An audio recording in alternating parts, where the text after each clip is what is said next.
ഞാൻ വിദേശ രാജ്യം ചെന്നൈയിൽ നിന്ന് പ്രത്യേകിച്ച് മേഘനയ്ക്ക് വേണ്ടി കൊണ്ടുവന്ന് തന്നതായത്. പിടിച്ചോ.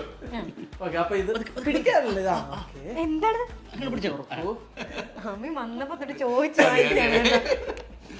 ഇതിനുമായിട്ട് നമുക്ക് ഇത് ലോഞ്ച് ചെയ്തതിന് വേണ്ടി അമീനിന്റെ പേയ്മെന്റ് ഞങ്ങൾക്ക് കൊടുക്കാൻ പറഞ്ഞിരിക്കുകയാണ്. Thank U.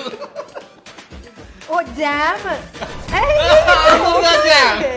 വർഷ ജാം.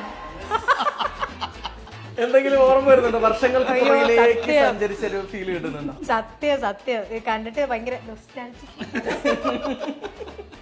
ദേശായി കുടുംബത്തിന്റെ ജാമാണത്.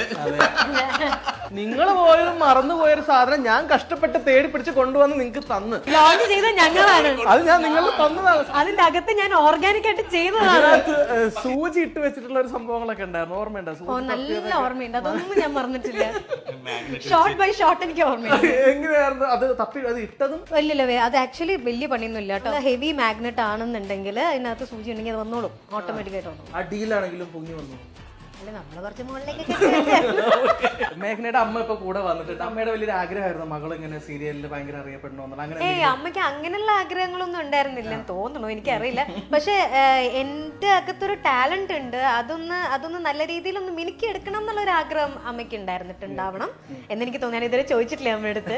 പിന്നെ എന്താന്ന് വെച്ചാല് ഞാൻ കുട്ടിക്കാലം തൊട്ട് അമ്മയുടെ ഒരു ഷൂട്ടിന്റെ കൂടെ ഞാൻ പോയതാ ആക്ച്വലി, ഒരു 5ാമത്തെ വയസ്സിൽ. അമ്മ ആക്ച്വലി സീരിയൽ ചെയ്തുകൊണ്ടിരിക്കുകയായിരുന്നു ആ സമയത്ത്. അപ്പൊ അമ്മയുടെ കൂടെ ചുമ്മാ ഷൂട്ട് കാണാൻ വേണ്ടി പോയതാ.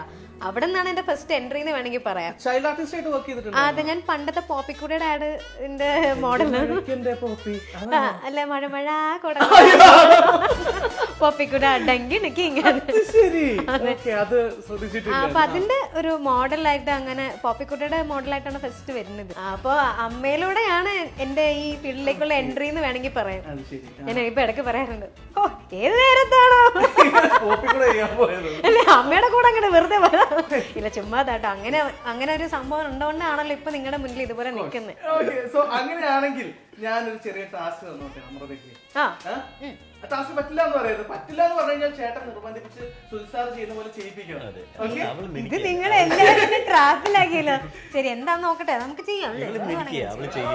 പാമ്പിനെ കാണുമ്പോൾ ഉള്ള ഒരു സീനുണ്ട്, നാഗരാജാവേ എന്ന് പറയുന്ന ഒരു സീൻ. ആ സീൻ നമ്മൾ ഇവിടെ ഒന്ന് റീക്രിയേറ്റ് ചെയ്യാൻ വേണ്ടി ശ്രമിക്കും. ഇതാണോ പാമ്പ്? പാമ്പ് അതാ